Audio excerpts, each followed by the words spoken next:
आज बसंत पंचमी का दिन है और शुक्रवार का भी दिन है। और जब बसंत पंचमी शुक्रवार के दिन आती है तो धार के भोजशाला में प्रशासन के सामने एक चुनौती खड़ी हो जाती है कि पूजा और नमाज दोनों एक साथ करानी होती है।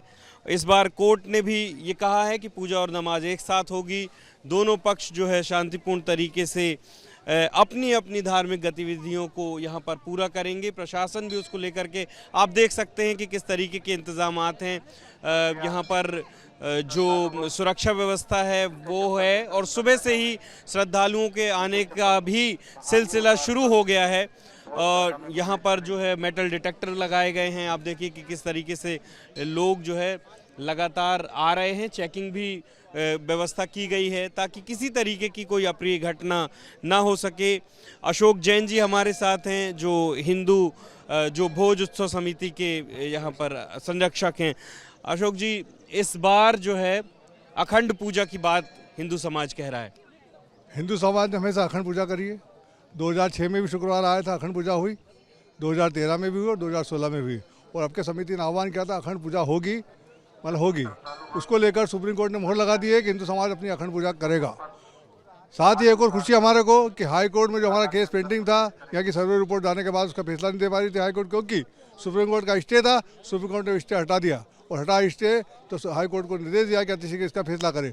उसके साथ ही जो हमारी माँ वाग्देवी लंदन में कैद है, उसके लिए हम 2011 में सुप्रीम स्वामी को लेकर आए थे। उन्होंने हमारी तरफ से केस लड़ा लंदन में और माँ वाग्देवी की मूर्ति वो देने को तैयार है कि पूजा करने के लिए। शर्त क्या थी? पूजा करने के लिए। तो अब हाई कोर्ट का फैसला आएगा, हमारा भव्य मंदिर बनेगा। जैसा कि अयोध्या में राम मंदिर बना, इस धार में माँ सरस्वती का मंदिर बनेगा। और लंदन से हमारी माँ वाग्देवी आएगी जो 100 साल से कैद है, उसका मुक्ति होगी और धार में भव्य मंदिर बनेगा। मुस्लिम समाज को भी नमाज पढ़नी है। 1 बजे से 3 बजे का वक्त जो है मुकर्रर है उसके लिए। सेपरेट एक जगह यहाँ पर चिन्हित की गई है उसके लिए। उसको लेकर के क्या? मेरे को वो नहीं मालूम कहाँ चिन्हित की गई है। बाकी जहाँ हमारी पूजा तो अखंड चलेगी और जहाँ अखंड पूजा होती है, हवन होता है, आरती होती है, वहाँ पर किसी प्रकार की नमाज नहीं होती है, न करते उनकी नमाज कबूल भी होती है। अतः उनकी जो व्यवस्था है प्रशासन ने करी, उससे मेरे को लेना देना। हमारी तो अखंड पूजा होगी, समाज की अखंड पूजा होना है, इसलिए इससे हम जो हुआ निर्णय उससे हम बहुत खुश हैं। कितने लोग आने की उम्मीद है, क्योंकि ये बहुत ही ऐतिहासिक और प्राचीन इसकी मान्यता भी है? भैया राजा भोज के द्वारा 1931 में निर्मित माँ वाग्देवी का सरस्वती का मंदिर है और यहाँ पर गुरुकुल था। 5000 विद्यार्थी तैयार होते थे जो पूरे देश में जाके शिक्षा का प्रचार करते थे। उसको लेकर यहाँ पर ये मंदिर बनाया गया था। यहाँ जितने धार से 7 किलोमीटर अंदर फैला हुआ था। ये खाली भोजशाला नहीं है, यहाँ से तिल्ला है, सोनोद है, आसपास के गांव जो गुणावद है, जिनके नाम इस प्रकार से रखे थे, जहाँ इस प्रकार से शिक्षा दी जाती थी। और उसी को लेकर यहाँ पर आक्रांताओं ने कि हिंदू समाज तैयार होते, इसको जैसे भी दूषित करके जो दोनों गुम्बद दिख रहे हैं वो भी हमारे मंदिर है। शंकर भगवान और हनुमान जी के मंदिर है। अंदर माँ वाग्देवी का मंदिर है, अंदर एक हनुमान जी की मूर्ति भी है 7-8 फीट की। ये सब सर्वे के बाद सब चीज़ सामने आएगी और अब जो लगेगा कि मंदिर अतिशीघ्र बनेगा। पूरे शहर भर में चप्पे चप्पे में सुरक्षा व्यवस्था है, छावनी में तैनात है। 8000 से ज़्यादा सुरक्षा बल यहाँ पर तैनात है। सेपरेट एंट्री एग्जिट पॉइंट बनाए गए हैं दोनों समूहों के लिए। उसको कैसे आप देखते हैं? क्या कोई तनाव की स्थिति भी आपको लगती है? देखो भैया, प्रशासन की व्यवस्था है। हमको आदी हो गई इस भीड़ को देख के। पुलिस स्थिति आती है, 10,000 भी, 15,000 भी। 2003 में भी ऐसी स्थिति बनी थी, 2006 में बनी, 2016 में धार के हिंदू समाज को इससे कोई डर नहीं। वो अपना काम करती है, अपनी पूजा करने आएगी और असंख्य लाखों की संख्या में आके पूजा करेगी। कितने बजे से कितने बजे तक पूजा होती है? क्या कुछ विशेष कार्यक्रम चालू हो गई? सूर्यास्त 6:15 बजे तक पूजा होगी और यज्ञ भी होता है निरंतर? निरंतर चलेगा। तो इस बार अखंड पूजा आप लोग करेंगे? अखंड पूजा होगी। हवन में सूर्योदय से आहुति डलती है और सूर्यास्त पे पूर्णाहुति होती है। तो सूर्यास्त पे पूर्णाहुति होगी, तो महाआरती होगी। इस प्रकार से दिन भर से पूजा चलेगी। भोज उत्सव समिति के जो संरक्षक हैं अशोक जैन साफ तौर पर कह रहे हैं कि अखंड पूजा होगी। आप देख सकते हैं कि यहाँ पर एंट्री एग्जिट पॉइंट बनाए गए हैं। लोग पहुँचना शुरू हो गए हैं। सुबह से लोग यहाँ पर पहुँचना शुरू हो गए हैं। चेकिंग हो रही है बाकायदे। आप देखिए कि इस तरीके से लोग सुबह सुबह अपने पूरे परिवारों के साथ आ रहे हैं। आज आप पहुँचे हैं यहाँ पर, क्या कहना चाहेंगे? माँ के मंदिर में दर्शन करने आए, माँ वाग्देवी राजा भोज का। और आज ही फ्राइडे का भी दिन है। थोड़ा सा एक प्रशासन के सामने भी चुनौती हो जाती है, थोड़ा माहौल भी तनाव वाला हो जाता है। उसको लेकर के क्या? अब तो हिंदू समाज तो बस अखंड पूजा चाहता है नमाज तो बाकी अभी सुप्रीम कोर्ट ने जो भी जगह तय करी वो होगी। आप फूल लेकर के पहुंचे हैं यहाँ पर, अपने हाथों में पुष्प लेकर के पहुंचे हैं। आप लोग हर बार आते हैं बसंत पंचमी? हर बार बसंत पंचमी में आते हैं।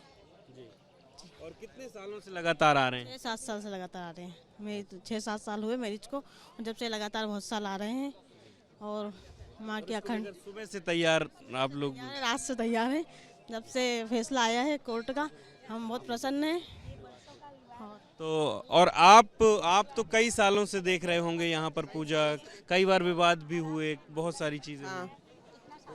कब से याद है कि आप लोग लगातार यहाँ पूजा के लिए आते हैं? हम 1999 से आ रहे हैं। इसके बाद कई बार स्थितियां ऐसी भी बनी जब शुक्रवार के दिन बसंत पंचमी आई और विवाद की 2016 में ऐसा हुआ था। बाकी आज हिंदू समाज का है तो हिंदू समाज की पूजा होना चाहिए दिन भर, क्या श्रद्धा से। और आप हमेशा आती रही हैं? हाँ, हमेशा आते रहे। यहाँ विशेष पूजा की जाती है सरस्वती माता की, और नमाज भी की जाती है। तो आपको याद है कभी इस तरीके की स्थितियां बनी? 2000 आप बता रही हैं 13 में भी ऐसा हुआ था? इससे पहले हुआ तो था पर कुछ ज़्यादा वो नहीं हुआ, प्रशासन ने संभाल लिया। क्या अच्छी व्यवस्था थी पहले भी, इसलिए ज़्यादा कुछ हुआ नहीं। तो तमाम लोग सुबह से यहाँ पर पहुँच जाते हैं। आप देख सकते हैं कि जो लोग, जो श्रद्धालु हैं वो लगातार पहुँच रहे हैं। जो श्रद्धालु हैं उनका कहना है कि बसंत पंचमी साल में एक बार आती है चूँकि, तो वहाँ पर भी वो यहाँ पर पूजा करने के लिए उत्साहित हैं। आप देख सकते हैं कि बाकायदे चेकिंग करके ही लोग यहाँ पर सुरक्षित एंट्री की जा रही है किसी तरह की, ताकि कोई अप्रिय घटना ना हो, किसी तरह की कोई जो सुरक्षा है उसमें चूक ना हो। सुबह से ही लोग यहाँ पर आने शुरू हो जाते हैं। और आप देख सकते हैं कि ये जो एंट्री पॉइंट्स हैं जिसमें आपको भगवा झंडे भी दिखाई दे रहे होंगे, जिग जैग तरीके से बनाए गए हैं ताकि ज़्यादा लंबी कतारें भी न लगें, आमना सामना ना हो, और किसी तरह की इसमें जो है सुरक्षा में कोई चूक ना हो। ये देखिए बड़ी संख्या में यहाँ पर जो है सुरक्षा भी मौजूद हैं। यहाँ पर जो निर्देश हैं वो भी साफ तौर पर लिखे हुए हैं। हथियार, शस्त्र, विस्फोटक, ज्वलनशील, नुकीली धारदार वस्तुएं, ड्रोन, रिमोट कैमरा, ये सब जो चीज़ें हैं उनसे उनकी पाबंदी है यहाँ पर। और आप देख सकते हैं किस तरीके से सुरक्षा व्यवस्था यहाँ पर तैनात है, किसी तरह की कोई परेशानी ना हो। आप लगातार देख सकते हैं कि जो श्रद्धालु हैं वो पहुँच रहे हैं यहाँ पर। और ये देखिए कई महिलाएं भी सुबह से पहुँच रही हैं। आप लोग आए हैं आज पूजा करने के लिए, बसंत पंचमी का दिन है? जी बिल्कुल, आज सरस्वती माता का दिन है, बसंत पंचमी का, तो पूजा करने जरूर आए हैं। शुक्रवार का दिन होता है, शहर पूरी तरीके से सुरक्षा में भी है क्योंकि नमाज भी पढ़ी जाती है, कुछ इस तरीके का माहौल भी होता है। आप लोग किस तरीके की विशेष पूजा पाठ करते हैं? हम नॉर्मल जो माता जी की, देवी जी की पूजा होती है वैसे ही, बस ये रहता है कि साल में एक दिन पूजा करने को मिलती है सरस्वती माता की। आप बताइए क्या कहना चाहेंगे? जैसे हम देवी जी की पूजा करते हैं, सरस्वती माँ की, और उसकी वजह से फिर बच्चों को भी उस वैसे ही संस्कार होते हैं, क्योंकि हम अगर करेंगे तो हमारे बच्चे भी हमारे सनातन धर्म के बारे में जान पाएंगे। इतना ऐतिहासिक ये स्थान है और इसको लेकर के जो विवाद है, इसकी पहचान को लेकर के जो विवाद है, ये खत्म होना चाहिए। हाँ, होना चाहिए, खत्म होना चाहिए। ये प्राचीन समय से ये मंदिर है, यहाँ पूजा करने की पूरी व्यवस्था होनी चाहिए और उन्हें भी अपना व्यवस्था उनकी अलग करना चाहिए। दोनों में श्लोक लिखे हुए हैं यहाँ पर, उकेरे हुए हैं पूरे मंदिर में, तो उसके बारे में भी बच्चों को पता होना चाहिए। इसके लिए अगर यहाँ पे ये विवाद खत्म होगा तभी तो सब बच्चे आराम से यहाँ पे देख पाएंगे, हमारी संस्कृति को जान पाएंगे। तो आज तमाम तनाव के बीच, तमाम सुरक्षा के बीच बसंत पंचमी की पूजा और जुमे की नमाज दोनों होनी है यहाँ पर। जो हिंदू पक्ष है वो अखंड पूजा की बात कह रहा है। उनका ये भी कहना है कि सालों से चला आ रहा है ये विवाद खत्म होना चाहिए ताकि जो आने वाली पीढ़ी है वो इस जगह की विरासत को और जो इस जगह का इतिहास है उसको समझ पाए। कैमरा पर्सन उमेंद्र देशमुख के साथ अंबुज पांडे, ABP न्यूज़, धार।